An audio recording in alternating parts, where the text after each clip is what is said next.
Okay, now this is your turn untuk menjawab apa yang saya sampaikan tadi, ya.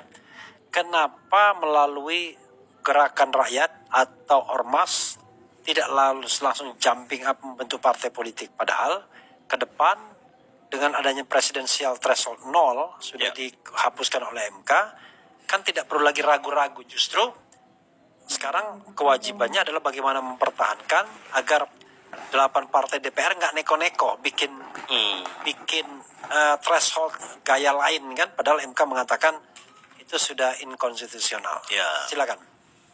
Ya, kalau soal partai politik ini, kita bicara partai politik kan berarti kan ada syarat menurut perundang-undangan. Ya. Dan kita tahu bahwa ada 2 tahapan untuk menjadi partai politik. Ya. Yang pertama adalah tahapan sebagai badan hukum. Ya. Dan itu harus memenuhi yang disebut dengan syarat administratif. Nah, itu oke, itu Ya kan? soal seperti itu kan nanti. Tapi kan partai politik di depan kan cukup dideklarasikan dibentuk dengan akta notaris. Ya, kita paham itu, kita paham. Gitu. Tapi bahwa maksudnya gerakan rakyat untuk jadi partai. Bukan. Apa tuh? Kenapa Anies memilih untuk ormas dulu, tidak langsung partai politik? Kok Anies memilih? Atau saya balik. Ini jebakan Batman ini ya. Atau saya balik. Dulu ya, ketika Nasdem itu dideklarasikan sebagai ormas, Ya, betul. ya, Nasional Demokrat, tidak ada sedikit, bahkan sudah mengatakan kami tidak akan menjadi partai politik. Kata Surya Paloh gitu. Itu yang saya catat. Betul. Tapi sebanyak orang termasuk saya nggak percaya ini adalah cikal bakal partai politik. Ya. Dan pada waktu itu bridging. Nasdem itu bridging karena pecah dari Hanura kan. Ya, betul. Nah, pecah dari Hanura, ada Nasdem, ada Perindo, begitu. Nah sekarang hal yang sama saya ingin mengatakan akan terjadi juga pada gerakan rakyat. Saya salah? Am I wrong? Atau am I right? Ya, kalau namanya proyeksi, prediksi kan tidak bisa disalahkan. Iya kan nanti kan buktinya kan nanti. Wajar kalau beliau ini jadi ketua partai.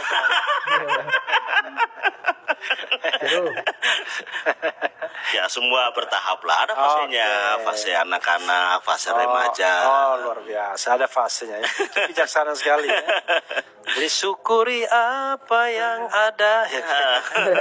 Hidup adalah anugerah. Ini bulan puasa, jadi lain syakartum la zidannakum. Luar biasa ya. Oke. Coba kita bacakan komentar Sobat RH, terutama yang tanya ya. Ya, Tapi boleh, sebelum silakan. saya membacakan, ada lagi yang akan Anda sampaikan. Barangkali perlu disampaikan kepada Sobat RH sekalian atau mereka yang ingin menyimak soal gerakan rakyat ini. Ya, yang pertama bahwa kita memiliki fokus di 2 hal tadi itu, membangun struktur agar bisa menjangkau semua. Oke. Kita tidak ingin bahwa ada suatu wilayah yang tidak terjangkau gitu. Oke. Mantap. Yang kedua bahwa Syukur-syukur anggotanya 200 juta, udah menang pemilu Anda. 240 juta cukup. Yang kedua adalah ya kita ingin bahwa masyarakat memiliki kesadaran politik. Bahwa satu kondisi politik yang seperti ini kita tahu, kita sama-sama kemarin berjuang, sehingga harapan kita bahwa kesadaran politik, kedewasaan berdemokrasi di rakyat ini akan semakin tinggi. Dan itu salah satu syarat yang kami lihat penting itu adalah partisipasi politik. Oke. Kesadaran partisipasi politik itu. Nah makanya memang yang bisa kita lakukan itu adalah berkontribusi di aspek pendidikan politiknya. Oke. Nah sehingga inilah yang kita. Nah makanya untuk itu kami juga berharap kepada seluruh potensi teman-teman yang memiliki kompetensi di bidang itu, mari kita sama-sama untuk membangun ini. Kita akan meluncurkan sekolah politik kerakyatan, yaitu sebuah pendidikan politik yang bernuansa dan menjadikan rakyat sebagai prioritas perjuangan, dan itu harus dibangun atas kesadaran. Nah, kesadaran ini tentunya dibangun melalui sebuah proses pendidikan, dan kita ingin melibatkan seluruh potensi sumber daya yang ada dari Sabang sampai Merauke untuk bisa terlibat di Spartan yang akan kita luncurkan di Spartan. Ya. Ini langsung Keren. dari Athena ini mungkin ya. Ya, sebenarnya inspirasinya dari sana. Bahwa hanya ada 2 kelas kan. 3000 Spartan apa film apa itu? Ya, pejuang-pejuang yang gigih, satria-satria yang gigih. 300.000 orang satria. 300,000 Spartan. Lalu Nah ini, jadi memang kita akan segera meluncurkan itu dan kita harapkan partisipasi. Kekuatan kemarin, kekuatan perubahan ini kan sebenarnya lebih kepada kekuatan partisipasi. Kalau kita lihat ya, bahwa mereka kalau demokrasi dikenal dengan dua hal, yaitu mobilisasi dan partisipasi. Nah, yang berjuang bersama kekuatan-kekuatan perubahan kemarin dengan simbolnya Anies itu kan lebih banyak pada aspek yang memang mengedepankan partisipasi. Nah, sehingga kita harapkan ini harus lebih banyak, ini harus lebih menjangkau lebih luas, sehingga dibutuhkan begitu banyak tenaga, kontribusi, peran semua kekuatan itu untuk agar terlibat membangun pendidikan politik tadi untuk apa? Untuk meningkatkan partisipasi rakyat. Sehingga harapan kita terutama partisipasi mengawasi kecurangan. kurang lebih sebagaimana yang Bung Refli selama ini perjuangkan kan. Oke. Kita bacakan ya komentar siap. sobat era sekalian yang positif aja yang saya bacakan, yang ngata-ngatain enggak lah ya. Bismillah, akan selalu ikut Abah Anies, nggak mau yang lain. Wah, tak ada cinta yang lain ya. Nggak ada Abah, oh nggak milih. Sehat-sehat Pak Anies, semoga tercapai tujuan. Anda Anies namanya bukan ya? Saya juru bicaranya Pak. Yang diwawancarai Syahrin Hamid, kalau ini yang sebut-sebut Anies. Siap gabung GR bersama Bapak Anies. Oh ya, satu lagi sebelum saya lanjutkan. Why warnanya orange? Ya. Jackmania kah? Atau warna Pramono Anungka atau warna PKS yang berubah ya kan? Sekarang kan PKS warnanya gini juga kan? Atau Hanura gitu, kenapa? Kita lebih senang menyebut ini dengan jingga. Langit jingga. Jingga itu kan di sore itu menjelang maghrib itu. Iya. Nah. Tapi warnanya kan jingga nggak begini rasanya. Ya begini, dia cuman hanya dia kayak red orange. Oh, Nah, dia orange tapi merahnya itu lebih terlihat, lebih menyala gitu. Jadi bukan yang orange jeruk. Nanti dibaca lagu yang namanya Jingga tuh. Yang ada Jingga kita berdua. Nah ada. Ada lagunya ya. Nah, itu jadi memang jingga ini suasananya itu lebih hangat dan penuh semangat lah. Karena makanya kita ngambil tagline kita kan yang pertama gotong royong untuk Indonesia, yang kedua Indonesia menyala. Jadi ya dengan warna yang ini rasa-rasanya itu kok cocok gitu lah. Nah, gitu kira-kira. Luar biasa ya. Oke, jadi bukan karena memanfaatkan momentum 3 yang menang di DKI, bukan pula momentum pedagang kaki 5, bukan pula momentum Jackmania, tetapi ini warna yang dekat dengan Anies sekarang, warna yang begini. Ya, dekat juga dengan rakyat. Kalau kita lihat kan yang ngangkut di jalan-jalan, ini kan semua juga dengan warna yang seperti ini. Yang tadi disebutkan juga tukang-tukang ya warna seperti ini. Mewakili kerakyatan tadi ya. Gerakan rakyat. Betul. Oke, tapi nama gerakan rakyat ini mengingatkan saya pada gerakan-gerakan tahun 65 enggak ya? Jauh. Saya namanya ngeri banget gerakan rakyat ya. Gitu. Oke, coba kita bacakan lagi ya. Cara gabung GR bagaimana? Coba diulangi lagi. Yang pertama melalui hubungan nomor telepon yang sudah disampaikan tadi. Yang kedua adalah bisa menghubungi seluruh akun sosmed. Itu akun sosmed kita gerakanrakyat.id. Apakah itu di IG, di Twitter atau di X dan juga di pokoknya TikTok. Gerakan Rakyat itu digabung ya? Iya, digabung, sambung ya. Ya. Gerakan Rakyat. Kecil semua, besar semua? Kecil semua ya, itu aja. Pokoknya cari Gerakan Rakyat. Ya, dengan logo kentongan ya, yang seperti suntik ya. Seperti alat suntik ya. Oke. Banten siap gabung Gerakan Rakyat ya. Kemudian di kota Tasikmalaya kantornya di mana ya? Mau gabung dong. Saya kira jangan terlalu spesifik nanyanya. tidak berarti ketua umum tahu semua kantornya di mana gitu ya. Sukses terus Pak Ketum ya.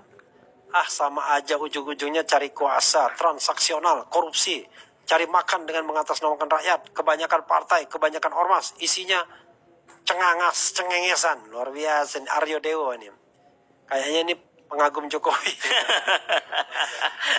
Ya. Kemudian ampun deh, nggak akan bisa lawan Prabowo, ini bukan buzzer, saya kerja supir di Sumbar. Oh, kata Kenzo Gifaro. Mana Kenzo Gifaro? Beda lagi ya. kami di Gorontalo pengen gabung, caranya bagaimana bang?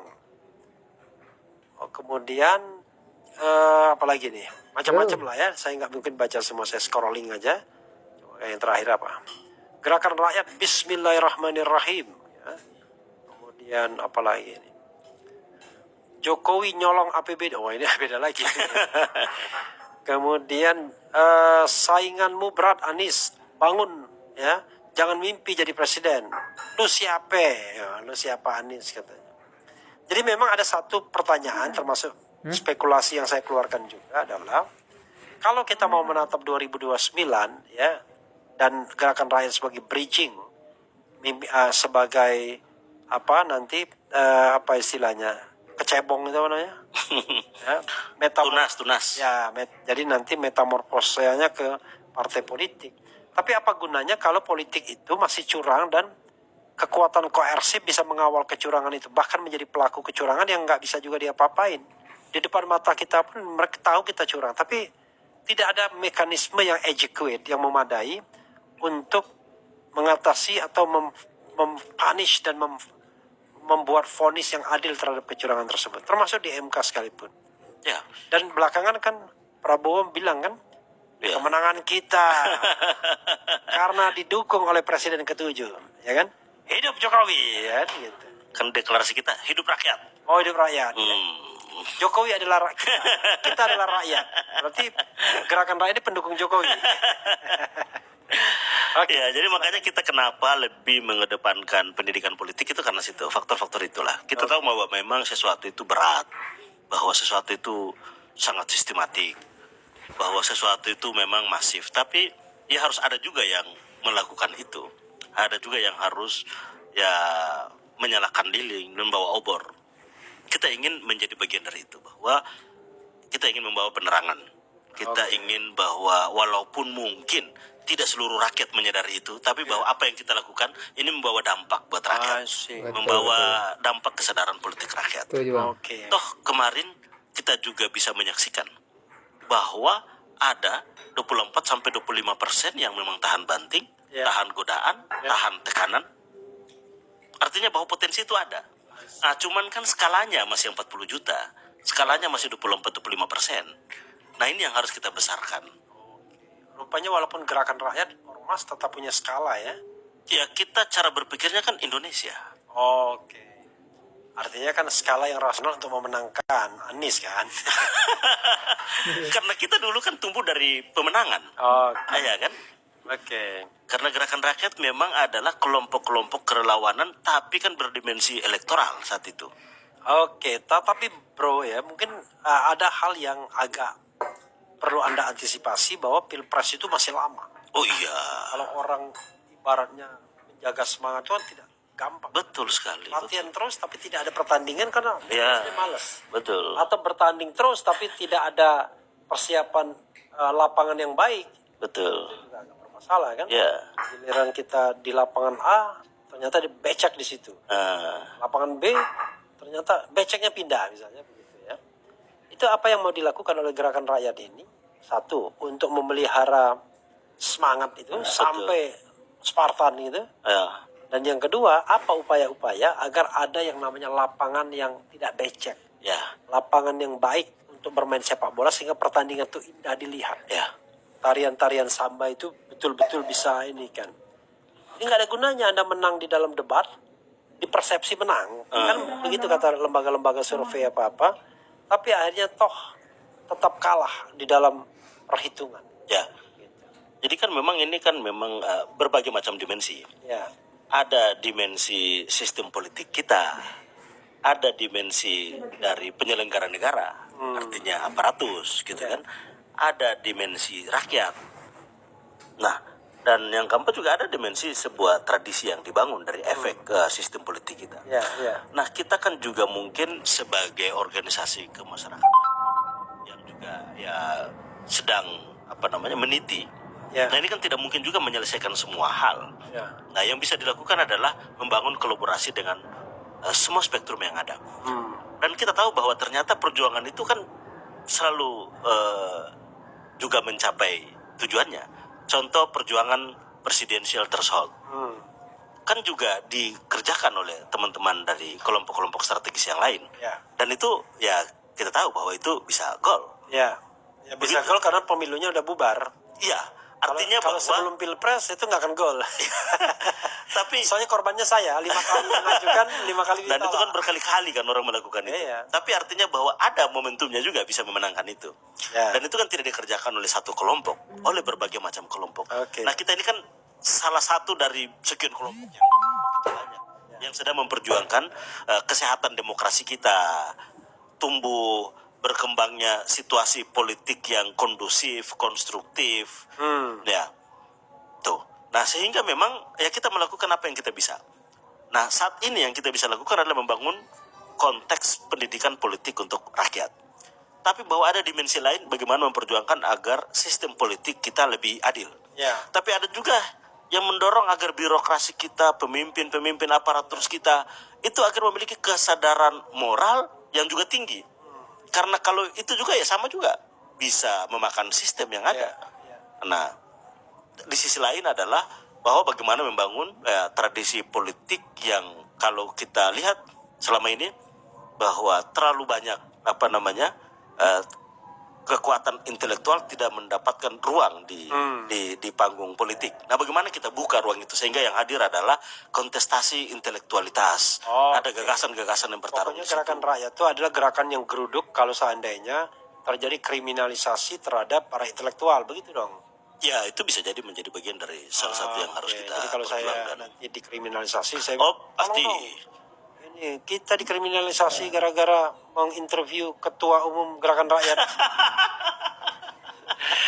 Oke bro, silakan Siap. Anda melakukan closing statement. Oke. Di RH Channel ini closing statement bisa 2 jam sendiri kalau Anda mau ngomong apa pun Waduh. terserah. Oke, silakan. Baik, terima kasih teman-teman semua yang telah menyaksikan di channel Luar Biasa ini. Keren cadas. Kami tentunya memberikan apresiasi, tentunya menyampaikan terima kasih yang sebesar-besarnya. Gerakan rakyat sudah bisa sampai di sini dan menyampaikan banyak hal terkait dengan gerakan rakyat. Dan kita punya PR yang masih begitu banyak ke depan. Bagaimana membangun atmosfer politik yang kondisif, memberikan ruang bagi intelektualitas, mendorong dan memprioritaskan kepentingan rakyat di atas segala-galanya. Dan tentunya ini perjalanan masih panjang. Nah, untuk itu ada 2 hal ke depan yang sedang dibangun oleh gerakan rakyat. Yang pertama adalah menjangkau semua melalui penataan struktur organisasi kita untuk bisa menjangkau ke seluruh penjuru tanah air.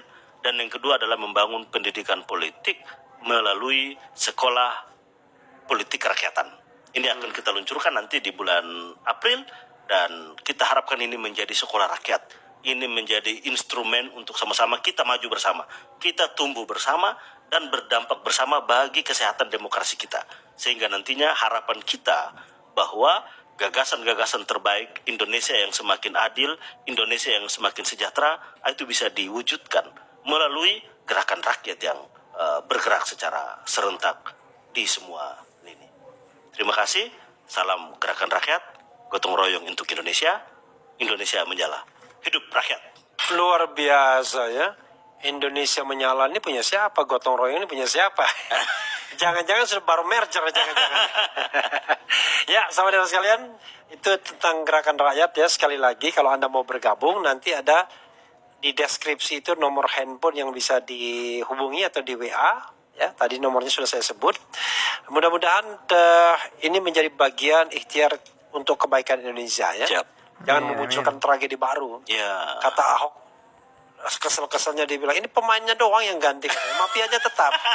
Bicara migas ya. Hari ini Ahok ribut lagi. Dan mudah-mudahan gerakan rakyat juga selalu ribut untuk hal-hal yang tidak baik. Ya. Untuk hal-hal yang baik, dorong. Untuk hal-hal yang tidak baik, tolak. Wassalamualaikum warahmatullahi wabarakatuh. Waalaikumsalam warahmatullahi warahmatullahi wabarakatuh.